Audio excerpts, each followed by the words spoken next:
자비하신 하나님 아버지, 이 시간에 하나님께서 우리에게 말씀을 주시니 참으로 감사합니다. 하나님, 말씀을 우리에게 기록해 주시고 우리에게 말씀을 깨닫게 해주시는 성령 하나님, 특별히 이 시간에 우리에게 임하여 주셔서 이 말씀을 밝히 깨달을 수 있는 지혜를 허락하여 주옵시고, 하나님, 우리가 이 깨달은 말씀대로 살 수 있는 능력을 우리에게 허락하여 주시오며, 이 말씀대로 살아갈 때에 하나님께서 주시는 놀라운 행복을 누리는 저희들 되게 하여 주옵소서. 이 말씀을 통하여 우리 교회가 나아가야 될 분명한 방향들을 잘 깨닫는 시간 되게 하여 주옵소서. 예수님의 이름으로 기도합니다. 아멘. 네, 오늘 이 본문으로 붙들어 일으키는 교회라고 하는 제목으로 함께 말씀을 나누겠습니다. 최근에 한 연구 결과에 의하면 개인이 느끼는 그 외롭고 불행하다라고 하는 이 감정이 노화를 부른다고 합니다. 혹시 여러분들 중에 나는 너무 외롭고 불행해 이렇게 하면은 나이가 빨리 먹는다 이렇게 생각하시면 되겠습니다. 그리고 당뇨병이나 각종 질환의 위험을 높인다고 합니다. 여러분, 외로움이 하루에 담배를 15개 피는 것보다 더 몸에 안 좋다고 합니다. 외롭다는 것이.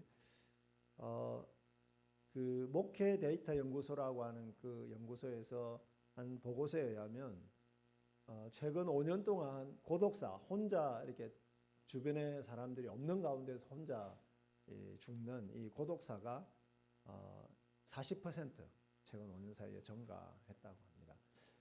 더 안타까운 것은요, 고독사를 했을 때 그 사람을 발견하는 사람들이 가족이 아닌 경우가 대부분이라고 합니다. 그만큼 가족이 없이 그냥 가족들하고의 왕래가 없이 돌아가시는 분들이 많다는 것이죠. 또 다른 조사에 의하면 교회의 미래상에 대한 설문조사를 했는데 1위가 뭐냐 하면 교회를 다니든 안 다니든 똑같이 대답을 했는데 1위가 뭐냐 하면 사회에 올바른 방향성을 제시하는 교회다. 이게 1위였습니다. 사회의 올바른 방향성을 제시하는 교회. 두 번째는 사회적 약자를 돕는 교회 이렇게 꼽았습니다. 그리고 두 개를 합치면 뭐가 되겠습니까? 교회가 약자들을 도움으로써 이 세상에 좀 방향을 제시해 달라 하는 것입니다. 그래서 교회의 신뢰도가 바닥을 치고 있고 그렇게 한다 하더라도 사람들은 적어도 교회에는 그런 것을 기대하고 있다는 것이죠. 코로나를 지나면서 우리 한국 교회에 던진 과제가 있다면 그것은 공동체가 되는 것입니다. 정말 공동체성을 강화하는 것이죠.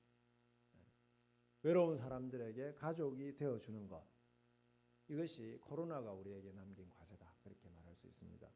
어려운 성도들과 사회의 약자들을 돌아보고 주님 안에서 참된 가족이 되어줄 수 있어야 교회의 미래가 있다는 것입니다. 어떻게 하면 교회가 외로운 사람들을 붙들어 일으키는 교회가 될 수 있겠습니까? 오늘 본문에서 그 해답을 우리가 함께 찾아보겠습니다. 세상을 고통스럽게 만드는 첫 번째 문제는, 정말 세상 사람들을 외롭게 만드는 첫 번째 문제는 1절에서 3절에 있는 말씀처럼 강자에게 학대받는 약자의 고독이다 이렇게 말할 수 있습니다. 세상을 고통스럽게 만드는 첫 번째 문제는 강한 자들에게 학대를 당하는 약한 자들의 외로움 이렇게 말할 수 있습니다. 1절 말씀 다시 한번 읽겠습니다. 같이 읽어볼까요? 내가 다시 해 아래에서 행하는 모든 학대를 살펴보았도다.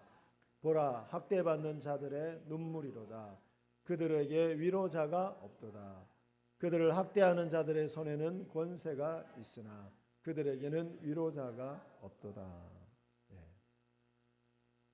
이 학대라는 단어가 무려 3번이나 나오면서 해 아래에서 자행되는 학대 문제를 제기를 합니다. 세상은요, 정도의 차이는 있을지 몰라도 주로 권력, 힘을 가진 자들이 자기 이익을 위해서 힘없는 사람들을 학대하고 착취하는 방향으로 나아갑니다. 자, 우리에게 힘이 주어졌을 때 또는 돈이나 권력이나 뭐 이런 것들이 주어졌을 때 정말로 그거를 다른 사람들을 위해서 쓰는지 아니면 나의 이익을 위해서 쓰는지 한번 잘 생각해 보자 하는 거죠. 권력이나 힘 앞에서 불의는 정당화되는 겁니다. 권력자들에게는 그냥 그 불의조차도 정당화되고 공평과 정의는 무력하게 되는 경우가 허다합니다. 가장 공의로워야 될 재판정, 정부, 국회, 기업 할 것 없이 누구의 눈치를 볼까요? 권력을 쥐고 있는 사람의 눈치를 봅니다.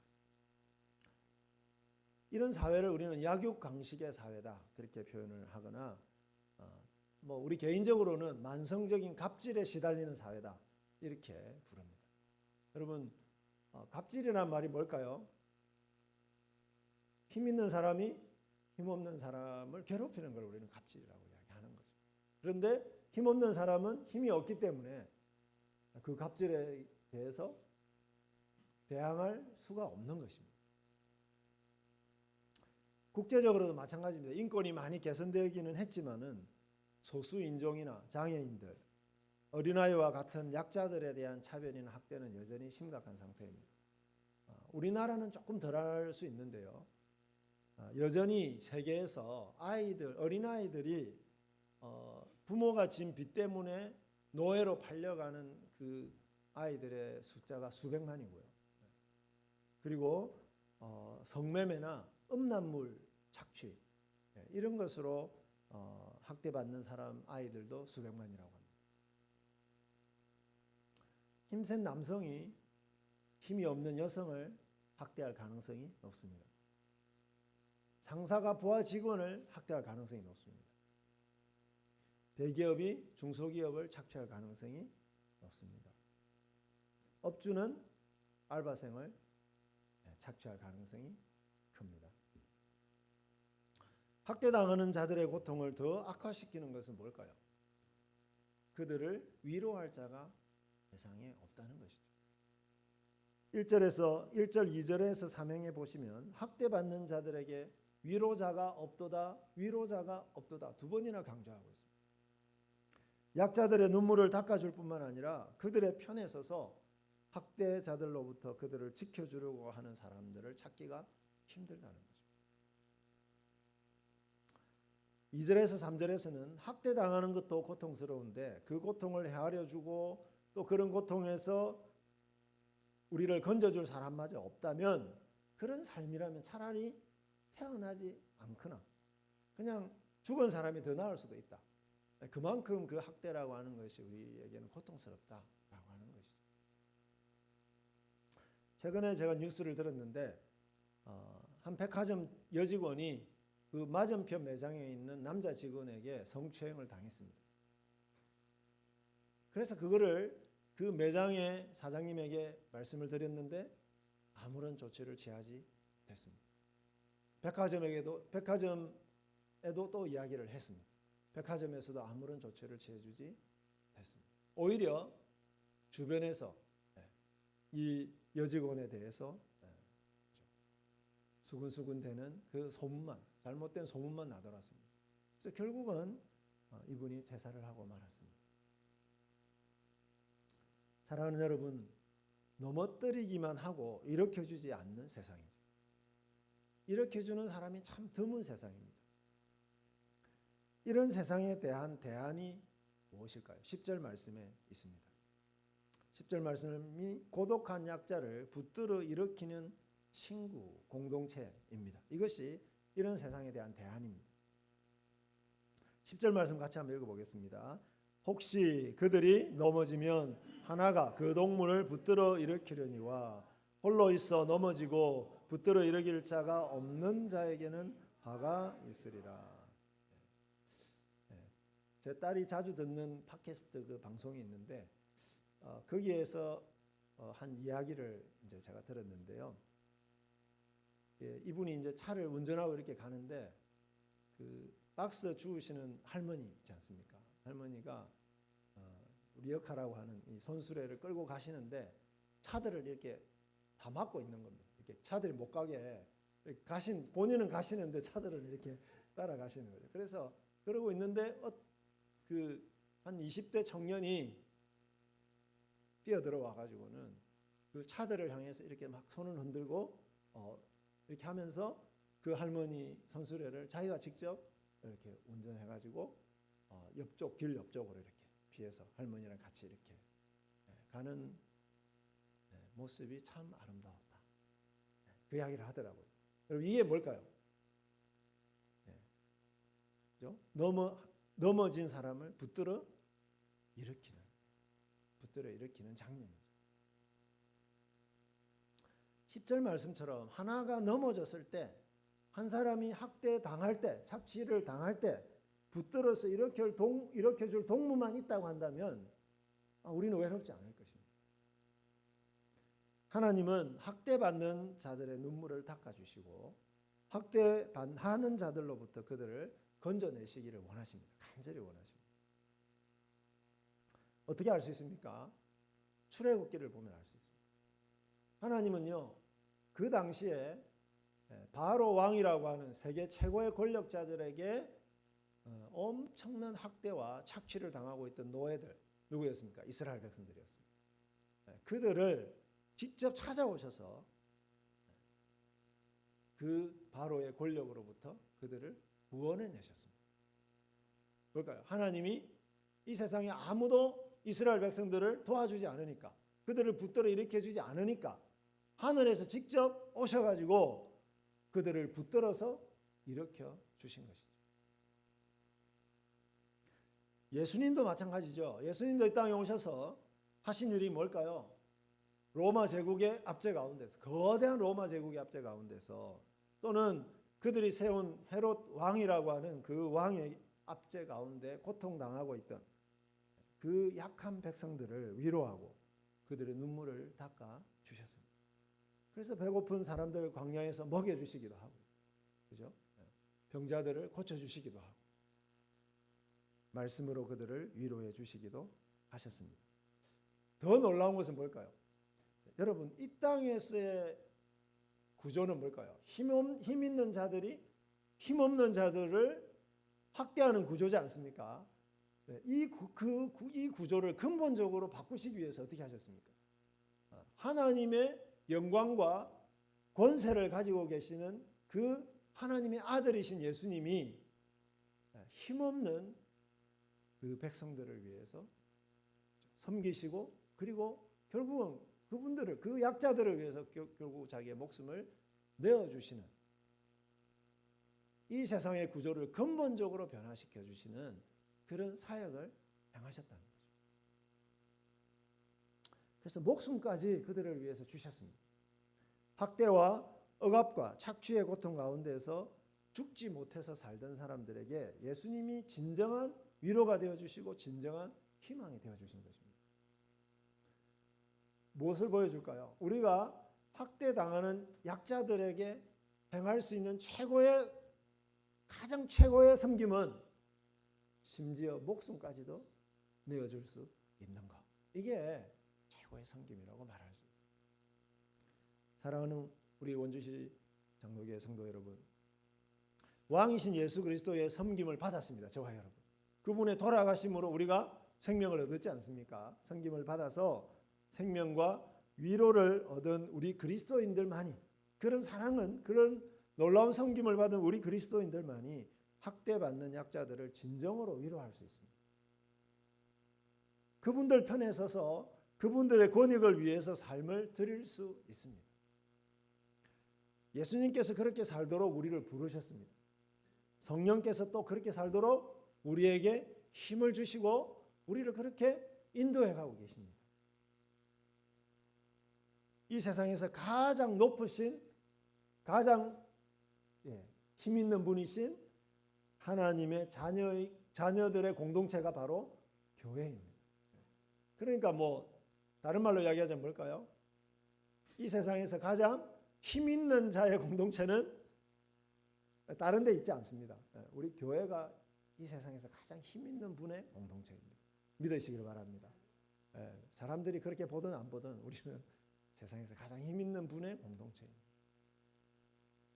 그렇기 때문에 이미 우리는 힘이 있기 때문에 그 하나님의 능력으로 힘없는 약자들, 넘어져 있는 분들을 우리가 붙들어 일으켜 줄 수 있습니다. 그리고 높은 자가 낮은 자를 학대하는 구조 그 자체를 깨뜨리는 공동체입니다. 무슨 말일까요? 교회는 갔더니 힘 있는 사람들이 전부 힘없는 사람들을 다 도와주고 이렇게 주더라. 이 세상의 질서와 완전 반대된 질서를 보여주는 공동체다, 그 말입니다. 교회는 주님의 사랑을 가지고 설교하는 겁니다. 교회는 주님의 사랑을 가지고 신방을 하는 거죠. 교회는 주님의 사랑으로 교제하고 그리고 세상을 향하여 구제함으로써 학대받는 자들의 위로자가 되어야 합니다. 그래서 교회를 통해서 학대받는 자들이 살 희망을 품고 하나님의 참된 위로를 얻도록 해야 합니다. 그런데 우리 교회가 또 다른 학대의 장소가 된다면 세상에는 정말로 희망이 없어지는 거예요. 여러분, 사람들이요, 교회가 서로 싸울 때 손가락질하고 욕을 하면서 동시에 뭘까요? 어떻게 할까요? 마음에 절망을 느껴요. 그래도 교회에는 좀 기대를 했는데, 아니 교회마저 저러면 이 세상에 무슨 희망이 있을까 하고 교회는 싸우는 교회를 보면서 세상은 절망하는 겁니다. 교회의 모든 조직과 관계는 윗사람이 아랫사람을 섬기는 위로의 주체가 되어야 합니다. 세상에서 학대받아 교회로 나온 성도들의 눈물을 닦아주는 공동체가 되어야 됩니다. 사람들에게 삶의 참된 소망을 그리고 살맛을 나누어주는 우리 원주시 장로교회가 되었으면 좋겠습니다. 사도행전 2장에 보시면 성령께서 임하셔서 예루살렘 교회가 생겨났는데요. 그 교회를 보십시오. 성령님이 강하게 임하셨을 때 뭐 누가 베드로나 야고보가 뭐 이렇게 요한이 뭘 이렇게 설교를 한 것도 아닙니다. 어떻게 했습니까? 하나님의 그 사랑을 받으니까 어떻게 했어요? 자연스럽게 재산이 있는 사람이 그거를 재산을 팔아가지고 재산이 없는 사람들에게 나눠주는 겁니다. 기꺼이 가족처럼. 그런데 교회에서 그렇게 하고 있으니까 재밌는 게 있습니다. 주변에서 그 교회를 다니지 않는 사람들이 그거를 굉장히 기뻐하고 있습니다. 무엇을 본 거죠? 세상과는 다른 희망을 거기서 본 것이죠. 학대받는 자들을 위로하는 공동체의 모습을 본 겁니다. 사랑하는 성도 여러분, 혹시 저와 여러분은 힘없는 자들을 학대하는 사람은 아닙니까? 나에게 있는 그 조그마한 그 권력을 가지고 힘없는 사람을 혹시 학대하고 있지는 않습니다. 네, 저를 돌아본다면 학점으로 학생들을 학대하고 있지는 않은가, 이런 생각을 하게 됩니다. 학생들은 학점 앞에서 정말 한없이 약해지거든요. 약한 자들을 더 귀하게 여기시고, 우리 부모님들은 누가 약자일까요? 어린아이들이 약자죠. 아이들을 더 귀하게 여기시고 그들의 처지에서 그들을 위로하고 섬기는 위로자가 되시기를 바랍니다. 그렇게 할 때 세상은 살만한 곳으로 변하게 될 것입니다. 낮아지고 낮아져서 우리가 만나는 분들의 눈물을 닦아주고 위로하는 저와 여러분들이 되었으면 좋겠습니다. 어제 그 방송에서 또 다른 이야기를 들었는데 어떤 군의 군청 직원이 있었습니다. 근데 이분이 이제 어떤 그 민원이나 이런 것들을 이렇게 처리를 하고 이렇게 하는데 보니까 그 이주민 여성들 있지 않습니까? 농촌이나 이런 지역에서 이주민 여성들하고 한국 분하고 결혼한 이런 분들이 있는데 그 집의 아이들이 자주 이렇게 뭐 예를 들면 간단하게 처치만 하면은 금방 나을 수 있는데 그 질병이나 이런 게 자주 걸리고 막 이렇더라는 거죠. 그래가지고 이분이 이제 그 군청에다가 뭐를 제안을 했냐면 이분들에게 그 응급 처치할 수 있는 그런 키트를 좀 제공을 하자. 그렇게 하니까 군청에서 어떻게 했겠습니까? 귀찮잖아요. 돈 들고 귀찮고. 그렇게 하니까 뭐 이런 이유로 줘봐야 별로 도움도 안 된다. 그런 이유로 이렇게 거절을 했습니다. 그래가지고 이분이 그 다음에 어떻게 했겠습니까? 1인 시위를 한 겁니다. 군청 앞에서. 그래가지고 결국에는 그 키트를 그런 가정들에게 다 이렇게 제공하게 되었다고 합니다. 여러분, 학대받는 사람, 약한 사람들의 눈물을 닦아주는 일에는 뭐가 필요합니까? 많은 수고와 노력이 필요합니다. 진심으로 그들의 상황을 헤아리고 진심으로 그들의 입장에서 생각하는 그런 마음이 필요한 것이고, 그 마음은 예수님이 가장 최고이시고, 그리고 그 마음을 우리에게 예수님이 주셨습니다. 우리 교회는 아이들이 있고요. 그리고 연로하신 어르신들도 계십니다. 또 아마 혹시 질병으로 고통당하는 분도 계실 겁니다. 또 지난주에도 광고했는데 오늘 또 광고에 입대하시는 분, 군인들이 약자입니다. 정말 그분들은 외롭습니다. 여러분, 우리가 많이 위로해 줘야 됩니다. 한 번 위문품 보내지 말고, 그죠? 지속해서 그리고 세밀하게. 왜냐하면 질병의 고통은 한 번 위로한다고 해서 없어지는 게 아니잖아요. 계속 그 고통 가운데 있잖아요. 장애우들을 가지고 있는 부모님들, 한 번 위로한다고 그 고통이 끝나는 것이 아니에요. 정말 세밀하게 그들의 외로움과 아픔과 고통을 헤아려서 살피고 그들을 붙들어 일으키는 일에 우리 교회가 헌신했으면 좋겠습니다. 우리 원주시 장로교회가 교회 내부뿐만 아니라 교회 밖의 사회적 약자들의 마음도 헤아리고 구체적으로 그분들을 붙들어 일으키는 사역을 잘 감당하면 좋겠습니다. 그래서 우리 원주시 장로교회가 이 세상의 약자들을 존귀한 하나님의 자녀로 붙들어 일으키는 세상의 빛이 되기를 축복합니다. 첫 번째 세상의 문제가 우리를 외롭게 만드는 문제가 학대였다면, 두 번째로 우리를 고통스럽고 외롭게 만드는 문제는 경쟁하는 사회입니다. 경쟁하는 사회, 시기와 경쟁입니다. 시기와 경쟁. 4절 말씀 한번 같이 읽어볼까요? 내가 또 본즉 사람이 모든 수고와 모든 재주로 말미암아 이웃에게 시기를 받으니 바람을 잡는 것이로다. 아멘. 자, 모든 수고와 모든 재주로 말미암아 이웃에게 시기를 내가 받는다, 이런 의미로 되어 있는데, 이건 사실은 원어를 보시면 거꾸로 번역할 수 있습니다. 내가 이웃에 대한 시기에서 비롯되는 모든 수고와 재주를 번제. 여러분, 이 세상 사람들이 왜 그렇게 열심히 일을 할까요? 여러분, 왜 그렇게 열심히 공부를 할까요? 대부분의 경우에는 친구에게 지기 싫어서.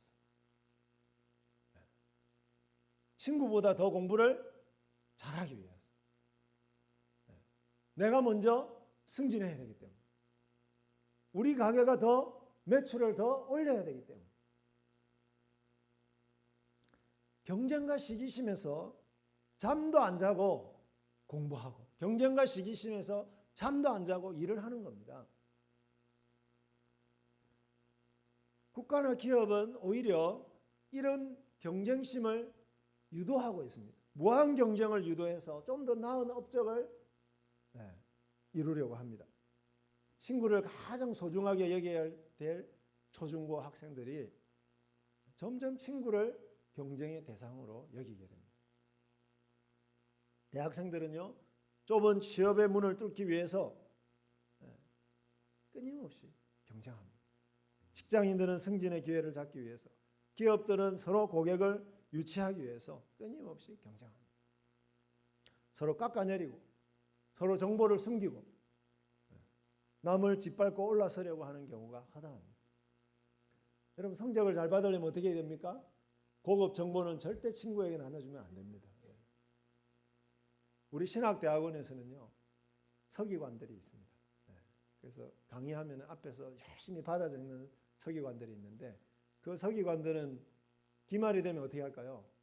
그 정보를 전부 학생들에게, 같은 동기들에게 다 나눠줍니다.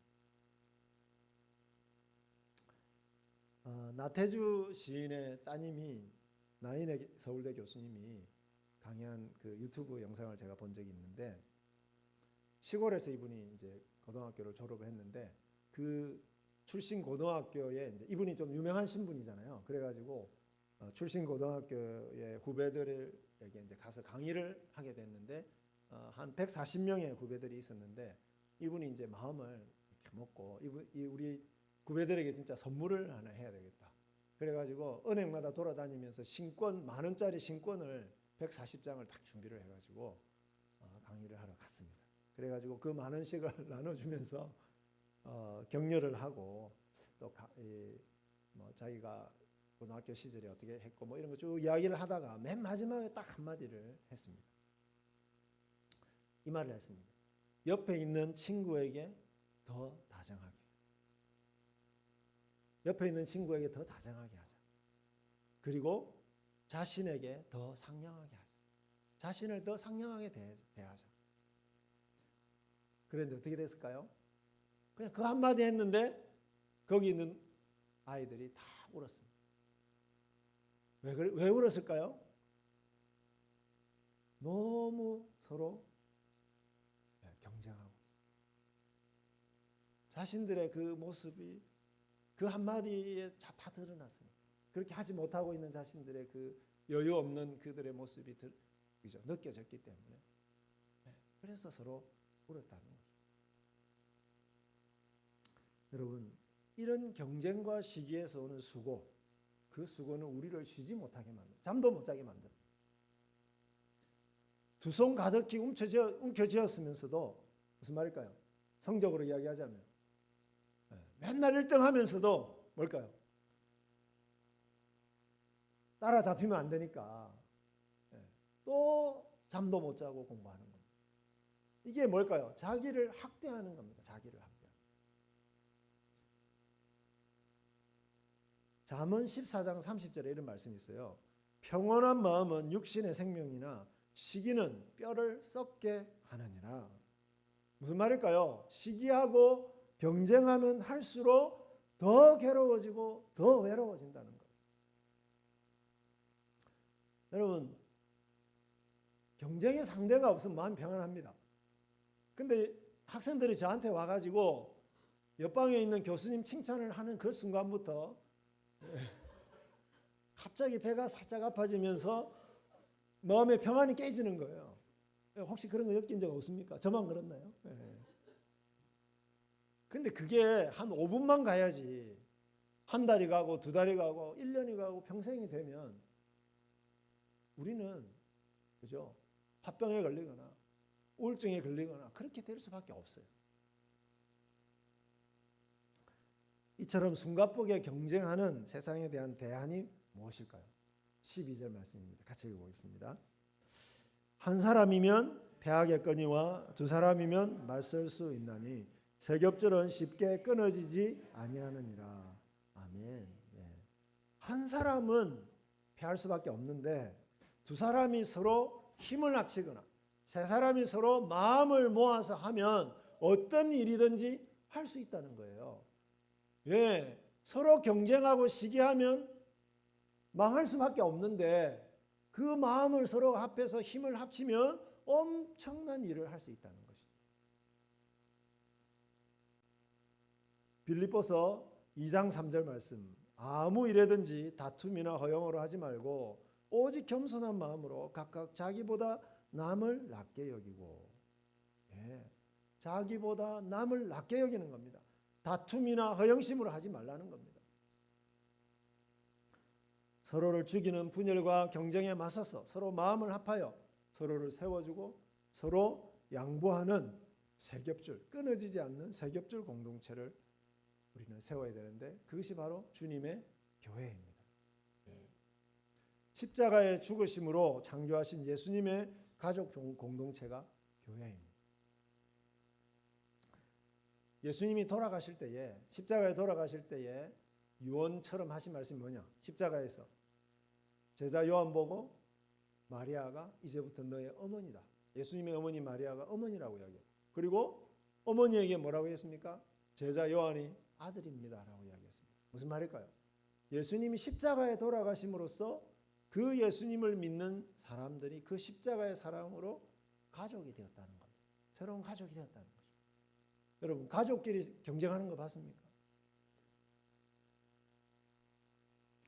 주님이 먼저 우리를 위해서 죽어주심으로써 모든 경쟁심과 시기심을 제거하셨습니다. 그래서 우리도 그 십자가의 사랑과 성령의 도우심으로 아무런 시기심 없이 서로 사랑하는 공동체를 이룰 수 있습니다. 그런데 교회마저 제자들처럼, 예수님의 제자들처럼 누가 높은 자인가, 누가 으뜸인가, 교회마저 그런 거 하고 있으면은 이 세상을 희망이 없는 거예요. 세상에 대한 공동체인 교회들끼리 막 서로 시기하고 경쟁하고. 그래서 뭐 교회마다 이름을 막 더 좋은 교회, 뭐 더 좋은 교회 막 이렇게 이름 붙여가지고 서로 경쟁하면은 이게 무슨 장사하는 겁니까? 사역자들끼리 서로 경쟁하고 시기하고, 성도들끼리 내가 장로인데 내가 장로가 먼저 돼야 되고 내가 집사가 먼저 돼야 돼. 그걸 서로 시기하고 경쟁하고 있습니다. 이 세상에는 희망이 없습니다. 우리 원주시 장로교회만 오면 그런 시기심이나 경쟁심이 하나도 안 느껴져. 너무 마음이 평안해져. 그런 교회가 되시기를 축복합니다. 사랑하는 여러분, 혹시 여러분의 마음속에 시기하고 질투하고 경쟁하는 대상이 혹시 있습니까? 이 시간에 주님의 그 사랑으로 그분을 축복하시기를 바랍니다. 주님, 그 사람 더 잘되게 해주세요. 그 사람 더 잘되어서 세상의 축복의 통로가 해주십시오. 그렇게 이 시간에 그냥 아예 축복을 하십시오. 우리를 위해서 기꺼이 모든 것을 내어주신 주님의 사랑을 날마다 받으시기를 바랍니다. 그리고 그 사랑으로 가정에서, 교회에서, 직장에서, 사회에서 형제 자매를 위해서 나의 것을 양보하고 형제를 먼저 배려하는 세겹줄 공동체를 이루는 일에 여러분을 들이시기를 바랍니다. 이런 교회를 이루는 일에 헌신하는 저와 여러분들이 되기를 축복합니다. 자, 우리가 세상을 외롭게 만드는 첫 번째 문제는 학대였고, 학대받는 자들을 위로하는 사람이 없는 거고, 두 번째는 뭘까요? 시기와 경쟁이었습니다. 또 세상을 마지막으로 외롭게 하는 일이 있는데, 그 세 번째 문제는 이기적인 수고입니다. 이기적인 수고. 8절 말씀 보십시오. 제가 읽겠습니다. 어떤 사람은 아들도 없고 형제도 없이 홀로 있으나 그의 모든 수고에는 끝이 없도다. 또 비록 그의 눈은 부요를 족하게 여기지 아니하면서 이르기를 내가 누구를 위하여는 이같이 수고하고 나를 위하여는 행복을 누리지 못하게 하는가 하여도 이것도 헛되어 불행한 노고로다. 여러분, 정말 헛되고 의미 없는 수고는 뭐냐면 가족도 없고 친척도 없고 재산을 물려줄 사람도 없는데 그냥 열심히 일만 하는 겁니다. 왜 일할까요? 한 푼이라도 더 모으려고. 많은 재산을 모았음에도 불구하고 더 많이 가지기 위해서 또 일하고 또 일하는 사람, 이런 사람처럼 어리석은 사람이 없다는 겁니다. 그래가지고 뭐라고 하냐? 수고의 끝이 없다. 부요의 만족함이 없다. 세 번이나 없다 이렇게 이야기합니다. 참으로 고독하고 이기적인 헛되고 불행한 수고, 이렇게 이야기합니다. 여러분, 우리 주변에도 보면은 돈을 많이 가지고 있어요. 그런데 진정으로 사랑하는 가족도 친구도 없이 외롭게 사는 사람이 있습니다. 돈은 많은데 정말 외롭게 사는 사람이 있습니다. 그 사람에게는 돈은 왜 필요할까요? 벌기 위해서만 필요한 거고 쓰기 위해서 필요한 게 아닙니다. 돈이. 부모와 친척들을 위해서 돈을 쓰는 것을 매우 아까워합니다. 부모와 친척들한테 돈 안 써요. 부조는 어떻게 해요? 절대로 안 하죠. 받기만 합니다. 부조는. 주변에 있는 가난하고 힘든 사람들을 위해서 기부하는 것 절대로 안 합니다. 이런 것을 우리는 이기적인 수고다, 이렇게 말합니다. 여러분, 이런 사람은 절대로 주는 기쁨, 주기 위해서 일하는 기쁨이 뭔지를 절대로 모릅니다. 여러분 한번 줘보셨죠? 나눠줘 보셨죠? 얼마나 기쁩니까? 열심히 일한 것을 나눠줬을 때 얻는 그 행복을 이런 사람들은 절대로 모른다는 거죠. 그래서 늘 외롭습니다. 그래서 이런 사람이 죽었을 때 누가 장례식장에 올까요? 네? 누가 장례식장에 올까? 이런 사람 죽었을 때. 네, 그 사람 재산에 관심 있는 사람들만 올 겁니다. 사랑하는 여러분, 우리의 노동과 수고가 나 자신만을 위한 수고가 되면 외롭고 허무한 수고가 될 수밖에 없습니다. 여기에 대한 대안은 9절처럼 함께 일해서 좋은 상을 얻는 공동체인 겁니다. 네, 9절 말씀 한번 읽어볼까요? 같이 읽겠습니다. 시작. 두 사람이 한 사람보다 나으면 그들이 수고함으로 좋은 상을 얻을 것이니라. 그 다음에 11절 같이 읽어볼까요? 또 두 사람이 함께 누우면 따뜻하거니와 한 사람이면 어찌 따뜻하랴. 예. 여러분 함께 일하면 더 좋은 수익을 올릴 수 있습니다. 그죠? 여러분 혼자서 고독하게 일하는 것보다는 두 사람이 함께 일하면 더 상을 받을 수 있고 더 큰 수익도 얻을 수 있습니다. 그리고 두 사람이 함께 누우면 따뜻하지 않습니까? 서로 온기를 서로 나눠줘서 그 온기를 가지고 더 힘을 낼 수가 있는 거죠. 예수님은요, 자신이 가지고 있는 하늘의 온기를, 하늘의 모든 영광과 부요함을 낮고 천한 우리들에게 나눠주시기 위해서, 예수님이 가지고 계시는 그 온기를, 하늘의 온기를 우리에게 나눠주시기 위해서 이 땅에 오신 겁니다. 그리고 그 모든 것을 나눠주시기 위해서 어떻게 하셨죠? 열심히 일하셨습니다. 예수님은 열심히 일하시긴 했는데 자기를 위해서 일하셨습니까? 아니면 다른 사람을 나눠주기 위해서 일했습니까? 나눠주시기 위해서. 하늘의 능력을, 그죠? 가난한 그 병든 자들을 고치시기 위해서, 고치시는데 쓰신 겁니다. 열심히 일을 하신 겁니다. 우리도 주님처럼 나눠주기 위해서 일하는 참된 삶의 행복을 누릴 수 있어야 할 것입니다.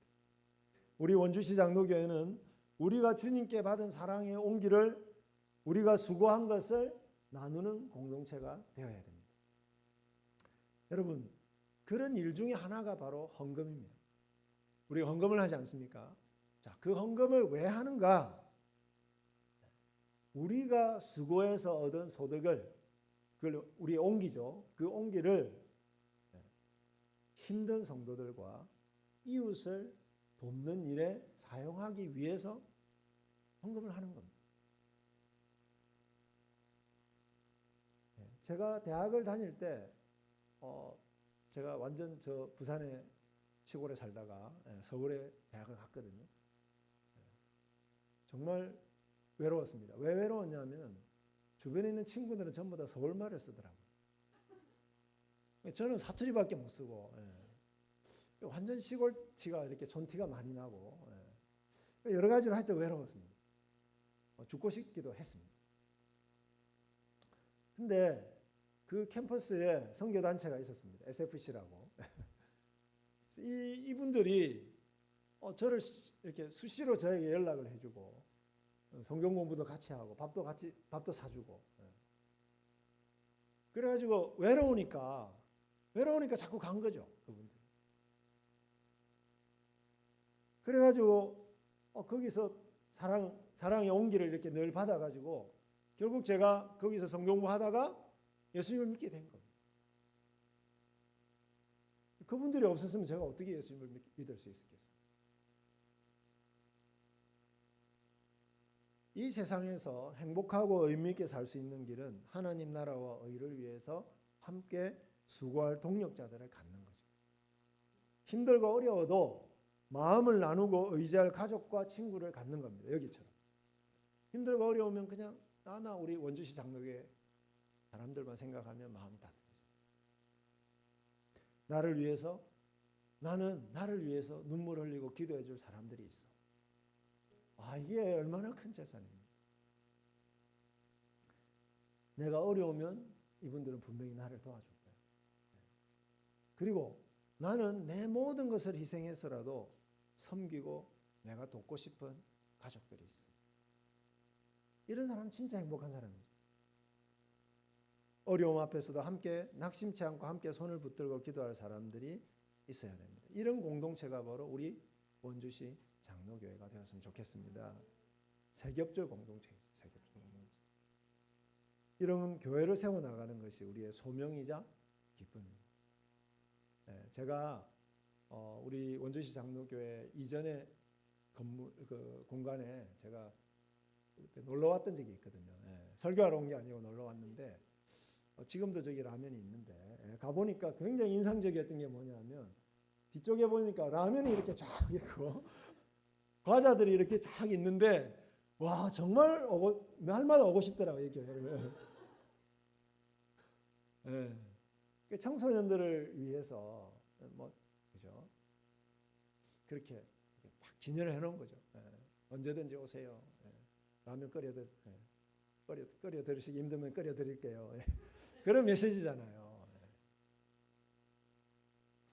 사랑하는 우리 원주시 장로교회 가족 여러분, 말씀을 맺겠습니다. 어떤 학대든지 어떤 시기와 경쟁이든지 어떤 이기심도 끊을 수 없는 세겹줄 교회, 세겹줄 공동체를 만드는 것이 우리의 소명이고 그것이 복음을 살아내는 것입니다.